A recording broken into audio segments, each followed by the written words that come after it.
Salut les miaou! Aujourd'hui, dans Histoire de chat, on va parler d'un des chats les plus grincheux d'internet, ou plutôt d'une chatte. Et oui, Grumpy Cat est une minette! Vous saurez tout ce qu'il faut savoir sur l'une des icônes des années 2010 d'internet, d'où elle vient, son empire, sa fin. Bienvenue sur Papa Chat, et dans cette nouvelle Histoire de chat.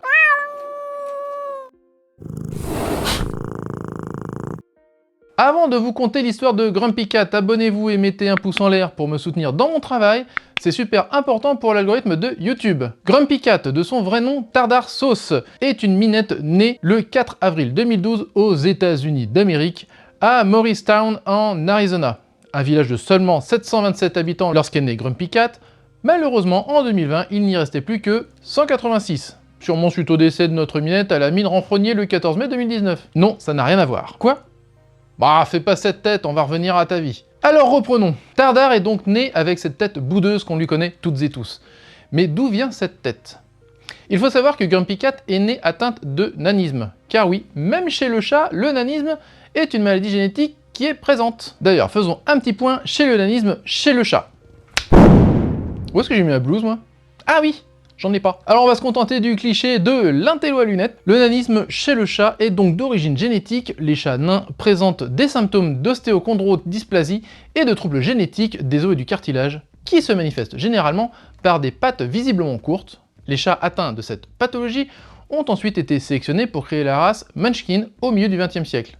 Race qui a été reconnue en 1994. Cependant, l'éthique de cette race fait débat et certains pays l'interdisent considérant que c'est de la maltraitance. Bref, on ferme la parenthèse et je repose mes lunettes.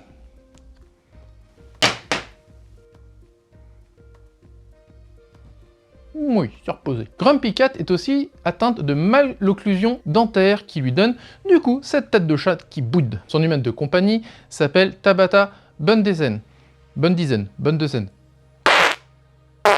qui la bichonne depuis sa toute petite enfance. C'est en septembre de l'année de sa naissance que Tardar, qui ne se fait pas encore surnommer Grumpy Cat par internet encore, apparaît sur le site Reddit. Le frère de son humaine a posté des photos d'elle, et internet a fait le reste. Elle se retrouve en mime partout sur la toile. Mime ou mème, vous dites comme vous voulez. Moi je dis mime pour éviter de confondre avec mème. La voilà propulsée star d'internet. Sa bouille boudeuse est souvent associée à des légendes rigolotes. Oui, je dis rigolotes, et vous allez faire quoi? Et comme nous sommes aux USA, tout phénomène génère un business. Tardar n'y échappera pas, elle deviendra la Grumpy Cat d'internet et fera la fortune de son humaine. En effet, très vite la société Grumpy Cat Limited est créée pour protéger l'image de la chatte la plus populaire du moment. Et non, je ne ferai pas de commentaires graveleux. Ainsi, la fortune amassée par son humaine est difficile à évaluer. Il est certain que l'on dépasse le million de dollars, certaines sources poussent jusqu'à 100 millions de dollars, ça me paraît beaucoup, mais avec les Américains, rien n'est impossible. On retrouve ainsi Grumpy Cat dans des publicités. Oh my Grumpy Cat! Not even a smile? Huh.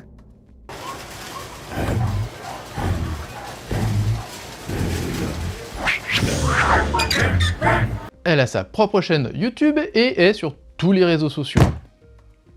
Son humaine veillait fortement sur l'image de sa minette grincheuse, signant des accords avec plein d'entreprises, comme celle que l'on vient de voir. Cependant, si les accords ne sont pas respectés, elle n'hésitait pas à attaquer. C'est ce qui s'est passé pour Grenade Beverage LLC.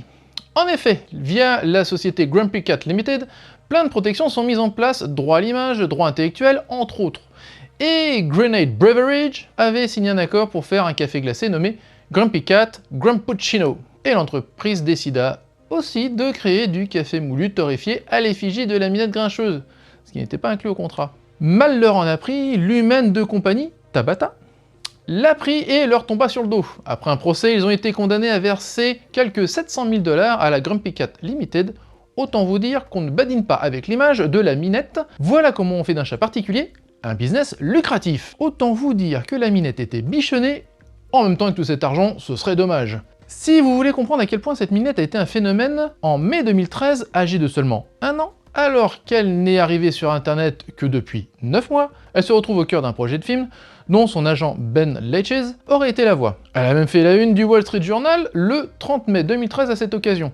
Ce sera finalement en juin 2014 qu'un film sur Grumpy Cat est mise en chantier. Tourné l'été suivant, le téléfilm sera diffusé le 29 novembre 2014 sur la chaîne Lifetime. My Christmas wish, I wish I meet a friend, one on whom I can depend. Who, me? You really screwed up your big wish. Okay. Film réalisé par Tim Hill. Elle a également été l'égérie de Friskies. Bon, bah on prend l'argent où il est, hein, même avec des croquettes bas de gamme. Grumpy Cat rafla aussi une pelletée de prix et d'hommages dont la chaîne MSNBC a désigné Grumpy Cat comme le chat ayant eu le plus d'influence en 2013. Grumpy Cat a gagné le BuzzFeed's Meme of the Year Award lors des Webby Awards 2013.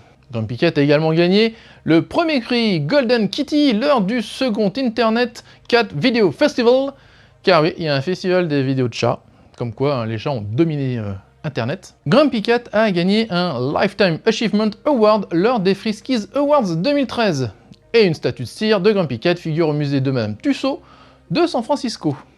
Cependant, tout l'argent du monde n'achète pas l'immortalité, et c'est ainsi qu'en 2019, le 14 mai, le monde entier a appris la mort de la minette la plus boudeuse de tout Internet. Sad news to report, the Grumpy Cat has passed away. This morning, heaven got a little grumpier. Tartar sauce, known globally as Grumpy Cat, passed away this week peacefully in the arms of her mommy. En effet, elle serait décédée d'une infection urinaire. Je ne m'étendrai pas sur cette cause, n'ayant pas son dossier médical. Son alimentation pourrait être à questionner éventuellement, mais sa tare génétique a certainement eu un rôle dans cette mort prématurée. Âgée de 7 ans, Grumpy Cat tira sa révérence, laissant Internet orphelin de sa chatte la plus râleuse et une humaine avec un business toujours debout. Si vous pensez que le business s'est arrêté à sa mort, ce n'est pas le cas. La boutique est toujours debout, ses réseaux sont toujours actifs, seul son compte Twitter n'a que quelques tweets postés depuis son décès. Voilà, vous en savez plus sur la vie de Grumpy Cat. Merci d'avoir regardé cette histoire de chat jusqu'au bout. On se retrouve sur l'une ou l'autre de ces vidéos. On se retrouve la semaine prochaine pour une nouvelle vidéo. D'ici là, portez-vous bien. Salut!